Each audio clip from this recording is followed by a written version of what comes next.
Today's video is about one of my favorite things in the world, and that would be web design. Hello guys, how are you? David Franco here from davidfran.co. That is a Squarespace website that I designed myself. And key word there, designed. What classifies a web designer? Now, I'm making this video purely for the purpose to defend anyone who prefers to design websites using a CMS. In other words, a content management system, like WordPress, like Squarespace, like Wix, like Weebly. I know nothing about Weebly, but apparently it's pretty good. But that's the thing, we have the choices of all these platforms and all these tools, yet there are always those individuals who say, David, Bill, Jack, Cindy, whatever your name is, why don't you just hand code the website yourself? You cannot call yourself a web designer if you use something like Wix or Squarespace. Well, my question to you is, why not? We all have different choices. So, to start out this video, I am going to read the exact definition of web designer that I found online. Here we go, ready? A web designer is someone who prepares content for the web. This role is mainly related to the styling and layout of pages with content, including text and images. Web designers use many technologies, but commonly rely on hypertext and hypermedia resources, including HTML, CSS, and additional web design tools. So this is what I gotta say next, and I have my notes right in front of me so I don't forget. Tools like Wix, Squarespace, and WordPress, they all exist for a reason, because not everybody knows how to hand code a website. Do I know how to hand code an extremely basic website? Yes, of course, that's what I learned in high school years ago. But when it comes to designing complex website with a ton of images and a ton of text and a ton of features and contact forms and animations, I much prefer to go the route of Squarespace, WordPress, and or Wix. Because while all the back-end work is done for me, and that gives me more time to concentrate on what truly matters, and that's the forefront, the actual content, what the visitor is going to be seeing. Do you honestly think when somebody goes to a site like YouTube that they're thinking about the back end? Like, ooh, I wonder how much bandwidth is being transferred right now from this server to this server and vice versa. No.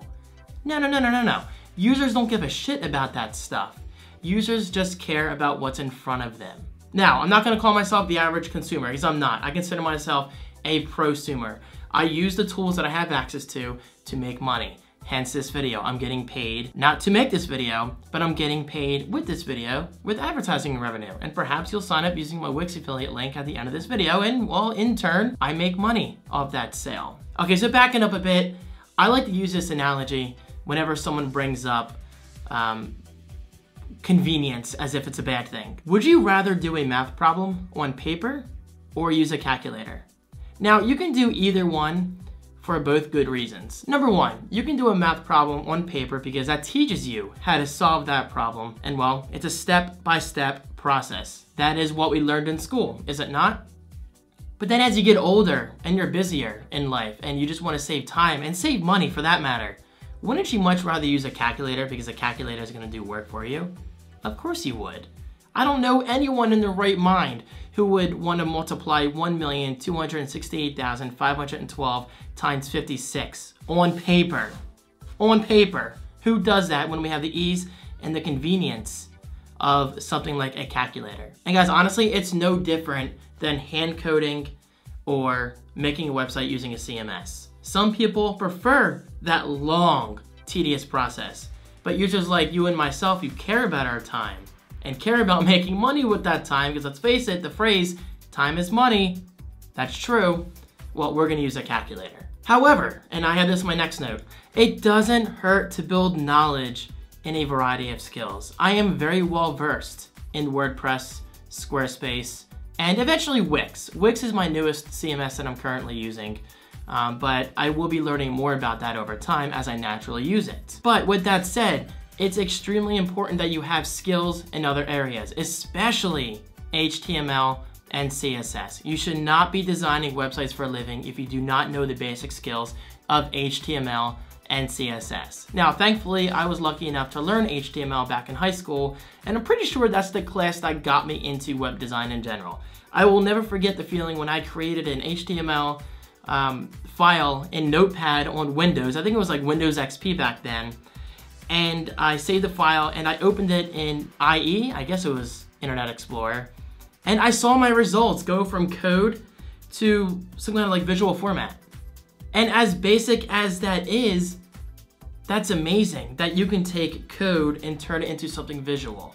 But again, with websites being so complex today, you're much better off using a service like Wix or WordPress because it saves you a ton of time. But then again, there are users out there who prefer to hand code that. And if you do, respect. I mean, I do a lot in my life nowadays, from YouTube videos to web design to blogging to vlogging. So yeah, if I'm gonna save time and money, then yeah, I'm gonna do just that. So no, I do not code my own websites from scratch, but I do know a lot about CSS and HTML to the point where I can make edits that the average person would never be able to do without learning that skill to begin with. Okay, so let's rewind to the beginning of this video where I said not everybody knows how to build a website. Okay, so do you honestly think if I called up my mom or my dad right now and said, hey mom, hey dad, why don't you build a website real quick and I'll check it out by Friday? They would be like, David, I don't know the first thing about designing websites, because that's not what they do. And well, honestly, that's a great example. Just because services like Wix, WordPress, and Squarespace make web designing easier for the user, it doesn't necessarily mean everybody has the skill and the eye to design a good website. Because guys, come on, let's face it, that's like you handing me a toolbox and saying that I'm suddenly an architect. No, I cannot build a good table to save my life. And believe me, I've seen some ugly websites out there designed using WordPress, Squarespace, and Wix. Just because you have the tools, it doesn't necessarily mean you're gonna do a good job with those tools. The tools are just the beginning. The rest, and honestly, 99% of the process comes down to you, the designer. Not everybody knows good layouts. Not everybody knows good design, composition, rule of thirds, visual weight, text sizes, having balance with image sizes. It's a whole process. So yeah, don't even try telling me just because someone uses Squarespace or Wix, that doesn't mean that they're not a web designer, because you cannot be more wrong. And finally, stop being so hostile. Why are people so hostile? Why does person A give a shit about person B and what they use? Does it really matter? Why don't you worry about yourself and you keep hand coding your websites, or you keep designing your websites with Wix? Because it's not affecting me, it's not affecting others, it's only affecting yourself. You have a very negative outlook on life if you're gonna personally, and professionally for that matter, insult others based on their choices. Okay, so I have some examples here. Final Cut Pro 10 or Premiere.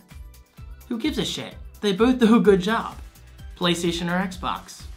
Who cares? They both play games and they do a great job at it. Spotify or Apple Music. Who cares? Each platform literally offers millions of songs to choose from. And speaking of choosing from, that's just the point of this video. You have the choice. You have the power. You have the ability to create stuff, to choose things, services, platforms, whatever, based on your liking, based on your skill set. So with that said, I invite you, build a website using Wix. It's 100% free to get started. And as far as I'm concerned, I don't think you ever have to pay $1. You just have to use a .wix domain. But with that said, if you don't want to use a .wix domain, then just sign up for an actual paid account on Wix. I promise you, it will be worth it. And while if you do sign up, please link your website right below, and I will critique you in a friendly way in a future video where I collectively take your websites and compare them one by one. My link is right below. Disclaimer, I am an affiliate, so if you use that link, I get a little kickback, but that directly helps me as a content creator, and I could not appreciate it anymore. So guys, thank you so much for watching. The point of today's video is to just inspire you. Get creative, get out there, and create something kick-ass. Thank you so much for watching, and I'll see you next time.